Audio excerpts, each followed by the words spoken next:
Welcome to this week's Finance in 5. Rents are skyrocketing more than 6 times the rate of wages. Yeah, you heard right. We're about to explore this shocking disparity, how it affects you, and what can be done about it. We're going to take a closer look at specific regions like the Gold Coast and Melbourne to understand this nationwide phenomenon. So stay tuned. You're not going to want to miss this chat. Welcome to the Buying Your First Home podcast, your personal guide through the Australian housing market. Here we tackle the big questions and the small details that come up when buying your first home. From financial prep to finding the right neighbourhood, we're here to ensure that you've got all the knowledge at your fingertips. So let's take the first step towards unlocking the door to your new home.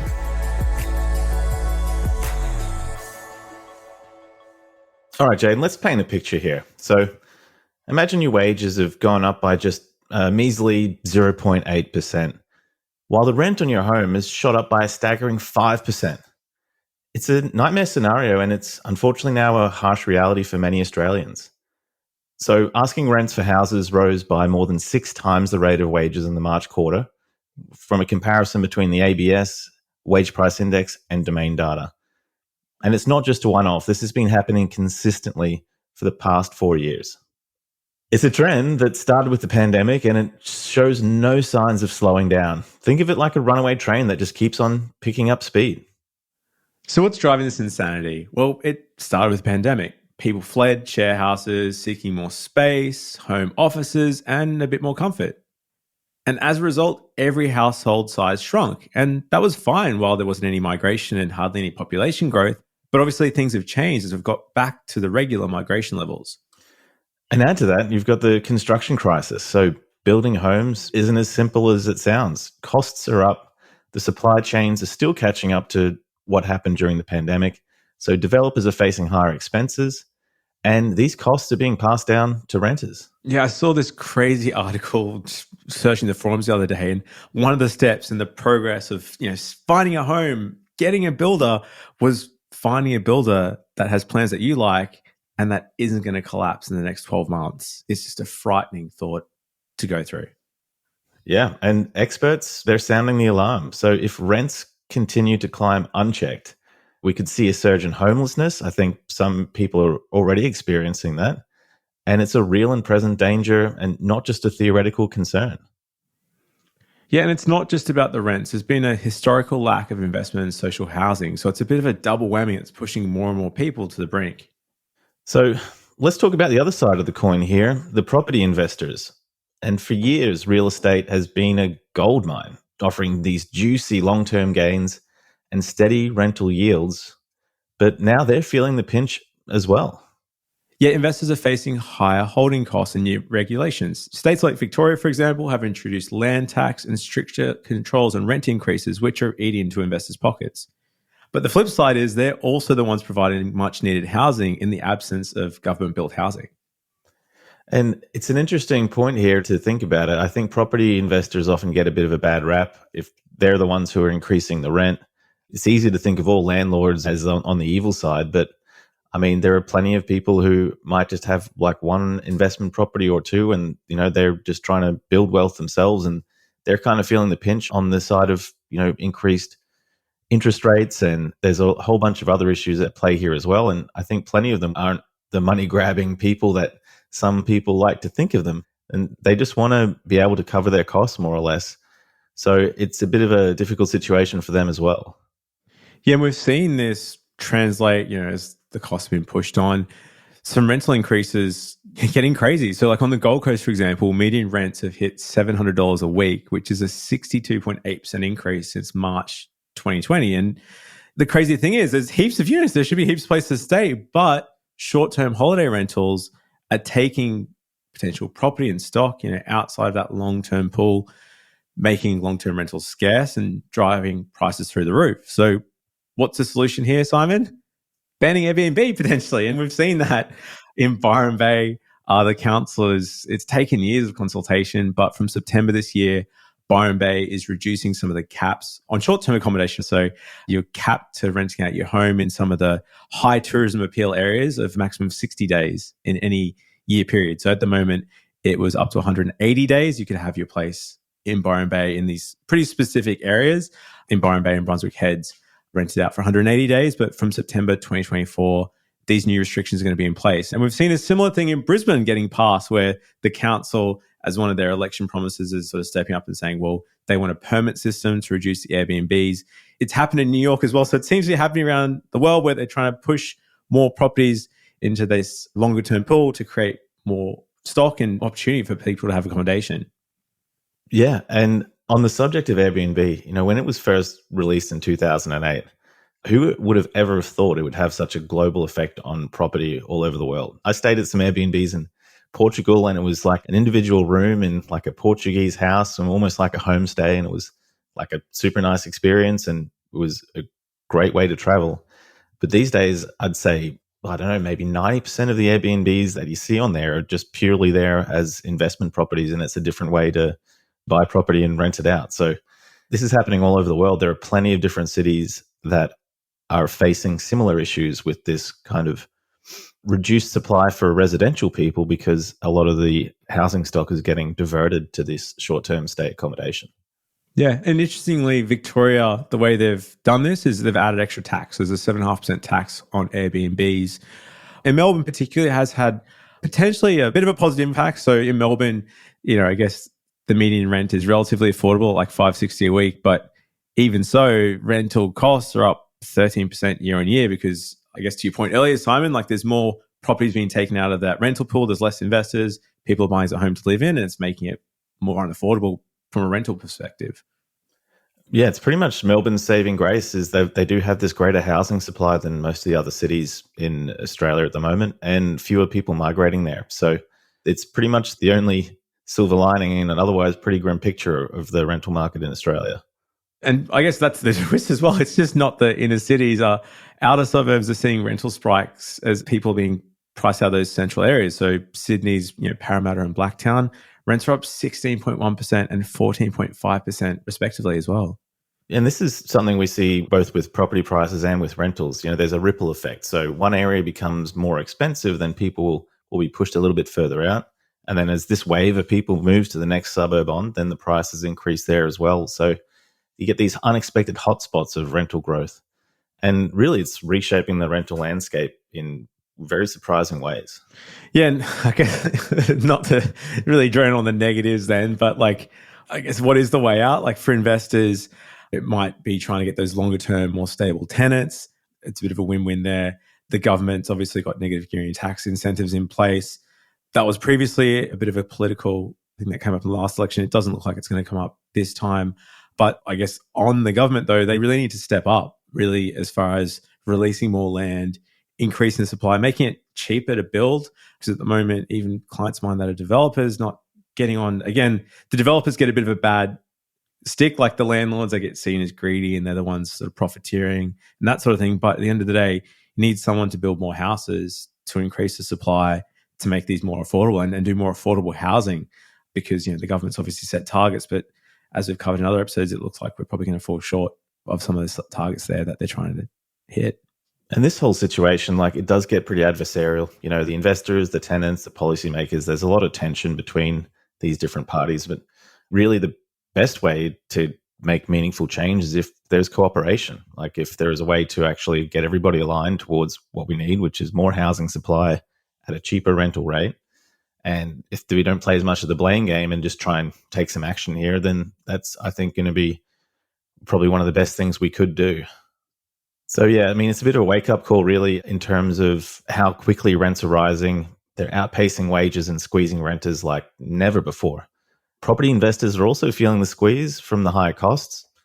And even the builders, as you say, they're also struggling. A lot of them are going out of business because they can't manage to keep up with the rising costs as well. So I'd say if you're a first-time buyer and you're looking at your options here with rental versus buying, I definitely would be considering looking at where you can buy and maybe in a place that's affordable for you right now. You can get out of that rental market. You start paying off your own mortgage instead of somebody else's. And because property prices and where they're going, you'll be building equity and you'll be able to start sort of leveraging up on what you have and then start moving further up on the property ladder. Yeah, and that's, I guess, always the debate too. At least even if property prices stay flat for a number of years, you're building equity because you're sort of paying down the loan that you've got there over the 30-year period. Potentially, if you just pay the minimum repayment over 30 years, that loan will be completely paid off. You'll own the home outright versus with renting, you'll unfortunately still be renting and still be subject to those future rental increases out there. So it's definitely one to look at, and it could be worth even just forecasting for yourself what that looks like if these rental increases do continue versus if you get a home loan and what that looks like. But shifting gears now, there's some big updates that could impact your financial standing. If you own a home, if you're renting, doesn't matter. It's going to impact everyone across Australia from July 1. So there's tax cuts, some changes to minimum wage, superannuation changes. There's quite a bit here to unpack. So Simon, I guess starting with the major change, we've touched on it before, but the stage 3 tax cuts, take us through that. Yeah, Jayden. So starting July 1st, the lowest tax rate for people earning $45,000 or less will drop from 19% to 16%. Meanwhile, the 32.5% tax rate will fall to 30%, but will now apply up to $135,000. And for those earning over $135,000, the tax rate will increase to 37%. And the top bracket of 45% will now kick in at $190,000. Yeah, it's pretty huge. So definitely jump on, potentially tax return. You can sort of work out the figures there, how it's going to impact you as well. And the other big news is with minimum wage. So big change there. I guess relatively, minimum wage is set to increase by 3.75%. So some good changes there. I guess inflation numbers hopefully will start to die down and that'll be more meaningful. But with the tax cut and an increase, it's obviously every little bit's going to help. And for new parents, there's some good news. The government's paid parental leave is also extending. So what's happening there, Simon? Yeah, so eligible parents will now receive up to 110 days of paid leave, which is up from 100. And this will further increase to 120 days in July 2025 and 130 days in July 2026. And the rate of paid parental leave will also rise in line with the minimum wage. Well, and I guess the other one there is energy bills. This has been a pretty hot button topic with that massive increases, even, above inflation really. But the energy regulators have announced that the 2024 to 2025 default offer electricity prices will most likely see reductions. So prices will decrease by $17 to around $190, depending on the location. And with some of the rebates, all households will receive a $300 federal rebate applied as $75 quarterly credit starting from the 1st of July. So a good win there because even, the Reserve Bank saying that could potentially help, people save more money because you're going to save that $300, put that in savings and hopefully, starve off inflation. If everyone spends that money, then it could affect the interest rates and different things because there's going to be more inflation. So let's see how that transpires a bit later in the year as well. Yeah, and next up, the super guarantee is also going to increase. So that's going to increase to 11.5% from July 1, and it'll rise further to 12% in July 2025. And the before tax contribution cap is also increasing from 27,500 to 30,000. And the after tax contribution cap will rise from 110 to 120,000. So more super is also great news for all Australians. And on the subject of super, the First Home Super Saver scheme is actually a really great way to save up for your deposit as well. We've got plenty of information out there about that. If you look into it, it's a great way to help you to get to that first deposit without paying so much tax on the money you're saving. Yeah, and then I guess still on the cost of living, some interesting data from Finder about how Australians are coping with that cost of living, the current expenses there. So they've revealed that 42% of Australians find their rent or mortgage to be the most stressful expense, followed by groceries actually at 41%, so pretty close there, then electricity bills and petrol at 22%. So the scary one I saw here, Simon, was that almost half of Australians could only survive off their savings for a month or less if their income dried up. So I guess just one to think about really seriously is just reviewing your insurances and just making sure, well, obviously, firstly, trying to build up your savings buffer, but if that's not possible, checking out that you've got protection in place for things to cover you there if something were to happen. Because, it's a pretty scary prospect if that ever happens. Yeah, so I think a lot of people would have income protection insurance kind of linked to their super. I know the super I use has that. And it's worth looking at that and making sure that that's up to date and sort of is in line with what your financial situation is like. It's the kind of thing you hope you never need, but it is the kind of thing that you're very glad to have if you do need it. Especially if you have a mortgage and some other outgoing payments, it gives you a lot of peace of mind to know that you've covered in the event of being unable to earn an income. So definitely a good reminder to check that out and make sure that you're covered there. Yeah, interestingly, I spoke with a financial advisor about a month ago, and he said, you need to check out that one that's in your super. So this isn't financial advice, obviously, but there's usually certain conditions of releasing the funds. It can be around your age of retirement and different things. But he said at the moment, one thing that has increased a lot is just claims around mental health. It's probably one of the highest claims now for, potentially not being able to work and all the sort of flow-on effects that has. So yeah, just a reminder, I think definitely to look at that. But the thing that tells about financial health in Australia is like you just need to try and not bury your head in the sand if ever that happens. Try and get on top of it now, and then where you can, trying to increase your savings and have a buffer, at least a couple of months if you can, and build that up over time because you never know what could be around the corner. So I think, some of these changes can be a really blessing and mostly good news, really. Like with, having extra money payments to super, tax cuts, wage increases, all good news there. Hopefully inflation starts to sort of settle down with some of those costs of electricity and things going up pretty rapidly over the last year.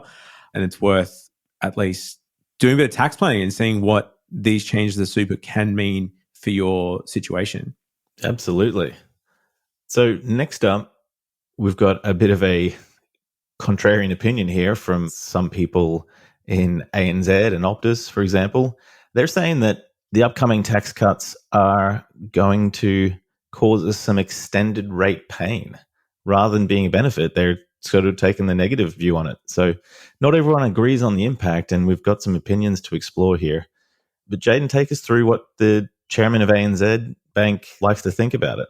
Yeah, Paul O'Sullivan, the chairman of ANZ Bank, believes these cuts will delay actually reductions in interest rate drops, basically, prolonging the financial stress, because he says that potentially people are going to have more money, more confidence, more cash in the bank at the end of the day.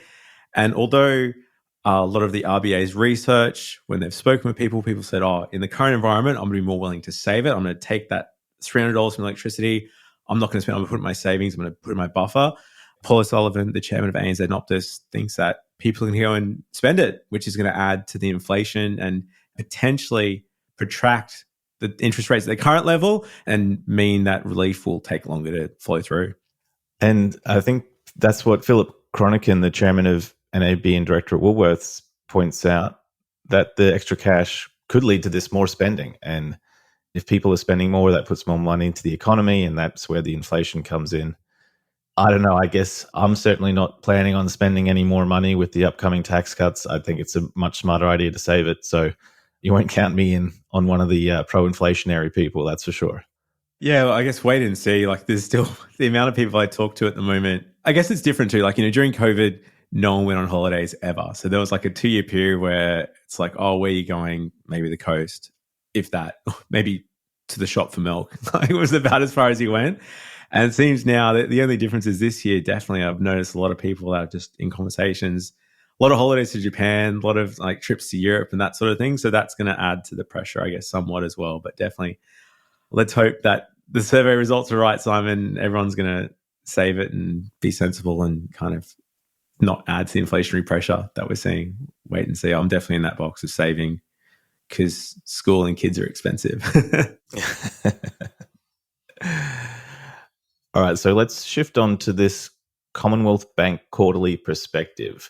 This one's a bit more technical, but it looks into the state demand growth, business investment, housing lending, and a lot more. And there's a few good nuggets here in terms of useful information for first home buyers. Yeah, so there was overall state demand. I'll talk through the stats and you explain how it's relevant. So state demand and growth, we'll include a link to this in the show notes below, but New South Wales and Queensland are leading the charge with strong state final demand, SFD, growth of 2.1 and 2.8% respectively.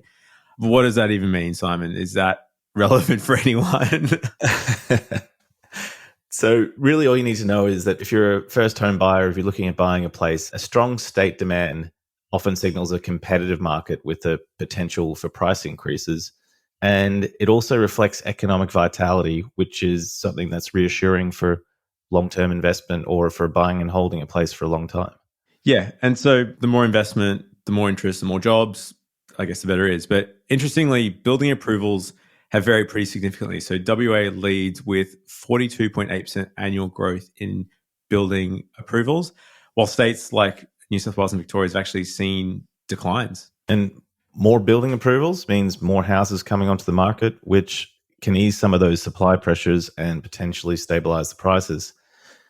On the flip side, if there's tight lending conditions, which means it's harder to get a home loan, it can mean that a first home buyer, you need to have your finances in top shape to secure that loan. Yeah, and dwelling prices are on the rise across most capitals. So Perth, like crazy, 22% annualized growth, and vacancy rates remain insanely low in Perth and Adelaide.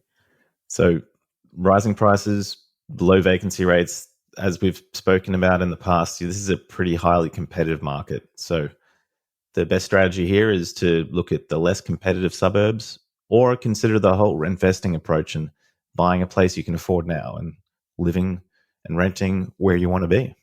Yeah, and I guess as an extension of that, some other indicators like the labor market remains pretty strong across the country. So WA still boasting the lowest unemployment rate of 3.6%. Wages have risen by 4.1% over the past year, with Tasmania and Queensland leading the growth as well there. So, yeah, with increased wages and along with the tax cuts we've just mentioned, it does mean that it might make it a little easier to save up for that deposit. And certainly having stable employment and a higher income can help you get a mortgage easier. The more you're earning, the better your borrowing capacity tends to be as well. So you can look at potentially buying a place that is a little more expensive if you've got a higher income. And also makes managing repayments more feasible as well. So wage growth is always a good thing. And equally, I guess, population growth, it's good if you own a place in a sense, because it often, interstate migration, there's more people, which we've seen overseas and interstate migration led by Queensland and WA, which has sort of pushed the price up because more people, more demand for housing, but, could be worth considering emerging suburbs or further places out if it's getting saturated. The last point that's interesting is public investment. So public investments like government infrastructure projects across different states, but Brisbane and Adelaide have remained pretty high. So this can be a double-edged sword because we've definitely seen it in Queensland where all this public infrastructure works, lots of new roads and buildings and different things and potentially stadiums coming up to the Olympics means that the cost to construct for residential and other projects gets more expensive. So it can sometimes be good because there's more money being spent, gentrification happening in those suburbs, but it can mean there can be less private development because there's higher costs. And the other aspect of this is that it's always good to have better infrastructure and amenities. It's nicer to live in a place with that. However, on the flip side, when these infrastructure improvements are made, it attracts more buyers and makes the place more expensive as well. So I know there are a few people out there who are looking at buying in some of the areas where the Olympic projects are being developed because they're expecting a major increase in demand once all of the infrastructure and the upgrades are completed. So it's something to keep an eye out for as well, is that wherever there's infrastructure developments being built, there is likely to be price growth in the future. So that's it for today, guys. Thanks for tuning in. First segment we went through rents. They are going up. It doesn't look like there's going to be any ease of rents moving forward. If you are renting, if you're trying to get those costs down, potentially maybe consider places where you can split costs, go into sort of house sharing situations that might help get some of those costs down. And if you are considering buying, have a look at those figures and seeing what it looks like if the rent increases continue and versus that compared to buying your own home. Next up, we went through the potential tax cuts for some reprieve there. If you are feeling the pinch of the cost of living, especially with some of those energy and electricity rebates. And then last up, we went through the Commonwealth Bank report. We'll include a link to that below because it's interesting to see what some of that impact is going to have on the property market. If you are looking at buying or you need help with refinancing, at Hunter Galloway, we're the home for home buyers across Australia. So if you need help, hit us up at huntergalloway.com.au. Until next time, see you guys.